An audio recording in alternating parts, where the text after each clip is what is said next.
হিমন্ত বিশ্ব শৰ্মা ডাঙৰীয়া আপোনাৰ নিকৃষ্ট ৰাজনীতি আপুনি বন্ধ কৰক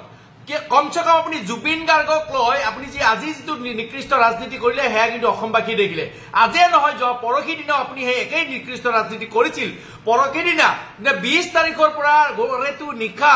আমাৰ প্ৰদেশ কংগ্ৰেছৰ সন্মানীয় সভাপতি তথা লোকসভাৰ বিৰোধী দলৰ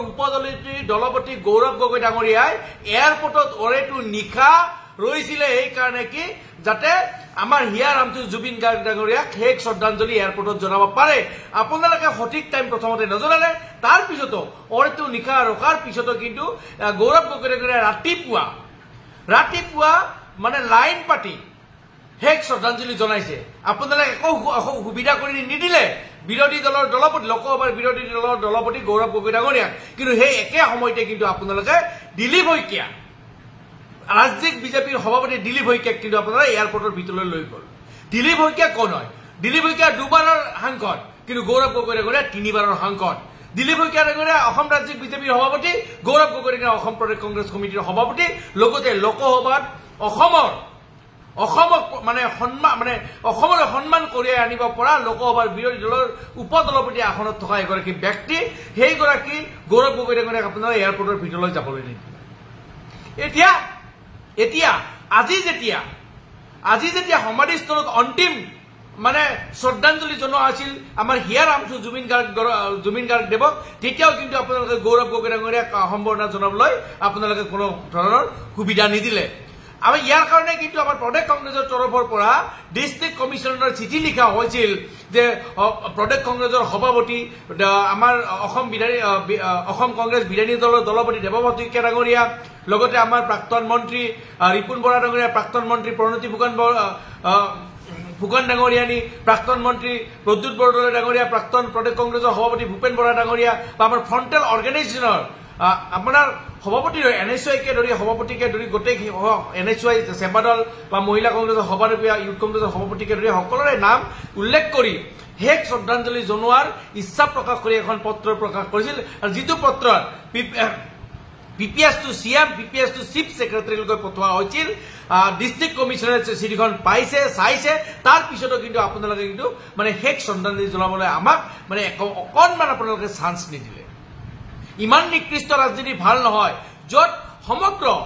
অসমৰ বিভিন্ন ধৰণৰ ছাত্ৰ সংগঠন বিভিন্ন ধৰণৰ সংগঠনৰ নেতা প্ৰতিনিধিসকলে তাত মানে হেক শ্ৰদ্ধাঞ্জলি জনাইছে আমি ভাল পাইছো জুবিন গাৰ্গ ডাঙৰীয়া সকলোৰে প্ৰাণ আছে সকলোৰে হিয়া ৰামটো আছিল ইয়াত বিজেপি কংগ্ৰেছ বা বেলেগ বুলি কোনো কথা নাছিল তেখেত এগৰাকী অসমীয়া জাতিৰ ৰাজহাড় আছিল অসমীয়া জাতীয় জীৱনৰ তেখেত মানে এগৰাকী এনেকুৱা পুৰণা ব্যক্তি আছিল যিগৰাকীয়ে জাতি বৰ্ণ নিৰ্বিশেষে সকলোকে এক কৰি লৈ চলিব বিচাৰিছিলে আপোনালোকৰ দৰে নিকৃষ্ট ৰাজনীতি আপুনি যেনেকৈ হিন্দু মুছলমান দেখি থাকে জুবিন গাৰ্গ ডাঙৰীয়া কিন্তু দেখা নাছিল সেইকাৰণে জুবিন গাৰ্গ ডাঙৰীয়াৰ হেক যাত্ৰাত 20-30 লাখ লোক মানে একেলগে মানে য'ত লগ হৈছিল যে অসমৰ ইতিহাসত নহয় এছিয়াৰ ইতিহাসত এয়া মানে বিৰল আছিল এয়া প্ৰথম আছিল আৰু এনেকুৱা আমাৰ হিয়া ৰামটোক লৈ আপুনি যি নিকৃষ্ট ৰাজনীতি কৰিব লৈছে সেই কিন্তু অসমীয়া ৰাইজে কিন্তু চাই আছে কোনো অসমীয়া ৰাইজে জুবিন অনুৰাগীয়ে কিন্তু আপোনাৰ কথা ভাল পোৱা নাই কিয়নো জুবিন অনুৰাগীয়ে আমি বৰ জুবিন অনুৰাগী আমি বোৰে কিন্তু আমি আৰম্ভণিৰ পৰা আমি কৈ আছো যে আমাক তদন্ত লাগে প্ৰথম দিনৰ পৰা কিন্তু আপুনি তদন্তৰ কথা ক'লে কিন্তু আপুনি একেবাৰে সৰু হৈ যায় কিয়নো শ্যামকানু মহন্ত আপোনালোকৰ ঘৰৰ মানে একেবাৰে মানে বুকুৰ কুটুম যেন হয় সকলোৱে জানে শ্যামকানু মহন্ত ফেমিলি যে আপোনাৰ যে বুকুৰ কুটুম সেই কথা সকলোৱে জানে আৰু সেইকাৰণে আপুনি তদন্তৰ কথা ক'লে আপুনি মানে মূৰ তলকা মাৰে বা আপুনি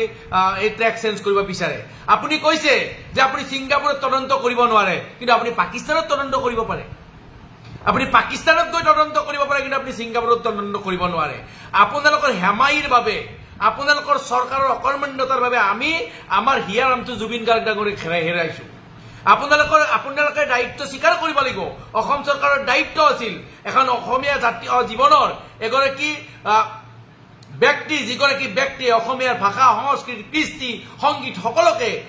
আগত লৈ গৈছিলে বিশ্বৰ দৰবাৰত চিনাকি কৰাই দিছিলে সেইগৰাকী জুবিন গাৰ্গৰ স্বাস্থ্যৰ কথা আপোনালোকে এবাৰো চিন্তা নকৰিলে আপোনালোকে কিন্তু কৰিব লাগিছিলে এই সাংস্কৃতিক বিভাগৰ দায়িত্ব আছিল অসম চৰকাৰৰ দায়িত্ব আছিল যেহেতু জুবিন গাৰ্গ অসমৰ সম্পদ আছিল এই সম্পদ গৰাকী ৰক্ষা কৰাৰ দায়িত্ব কিন্তু আপোনালোকৰ আছিল আপোনালোকে জীৱনতে আপোনালোকে জুবিন গাৰ্গ ডাঙৰীয়াৰ কোনো ধৰণৰ আপোনালোকে সুৰক্ষাৰ ব্যৱস্থা কোনো ধৰণৰ তেখেতৰ স্বাস্থ্যৰ কথা কিন্তু আপোনালোকে চিন্তা নকৰিলে আপোনালোকে ছিংগাপুৰত যোৱাৰ আগতে জুবিন গাৰ্গ ডাঙৰীয়াৰ স্বাস্থ্যৰ কথা আপোনালোকে বিচাৰ কৰিব নোৱাৰিলে কিন্তু আপোনাৰ বুকুৰ কুটুম শ্যামকানু মহন্তহঁতে তাৰমানে মাতি নি জুবিন গাৰ্গ ডাঙৰীয়াক আজি এনেকুৱা এটা অৱস্থা কৰিলে আমাৰ পৰা কাঢ়ি লৈ গ'ল এইবিলাক কথা কিন্তু আপুনি উত্তৰ দিব লাগিব আমি শান্ত হৈ আছিলো আজি কেইদিনমান 5 দিন ধৰি আমি শান্ত হৈ এইকাৰণে আছিলো যে জুবিন গাৰ্গ ডাঙৰীয়া অন্ত্যেষ্টিক্ৰিয়া কিবাকৈ ভালকৈ পাৰ হৈ যাওক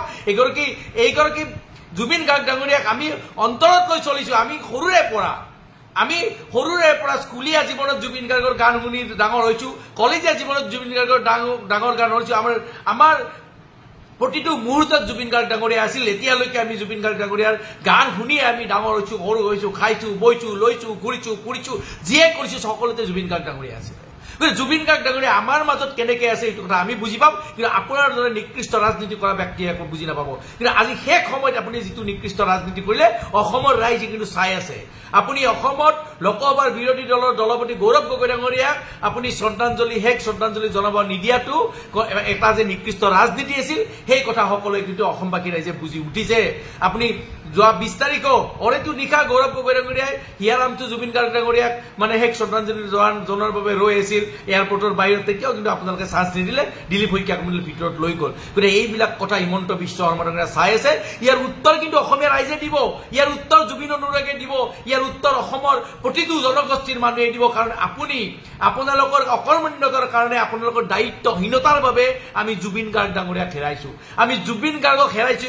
অকল আপোনালোকৰ যে অসম চৰকাৰৰ এই দায়িত্বহীনতাৰ বাবে সেই কথা আপুনি মানি ল'ব লাগিব আৰু আপোনাৰ যে বুকুৰ কুটুম শ্যামকানু মহন্ত তেওঁলোকক আপোনালোকে গ্ৰেপ্তাৰ কৰি উচিত শাস্তি সোনকালে দিয়ক নহলে কিন্তু অসমীয়া ৰাইজে আপোনাক কিন্তু ক্ষমা নকৰে সেই কিন্তু কথা কৈ দিলো জুবিন গাৰ্গ ডাঙৰীয়া কিন্তু ৰাজনীতিৰ ঊৰ্ধত আছিল আপুনি কৈছে যে জুবিন গাৰ্গ ডাঙৰীয়া চৰকাৰী ব্যক্তি নহয় আৰে মই আপোনাক কৈছো বাবা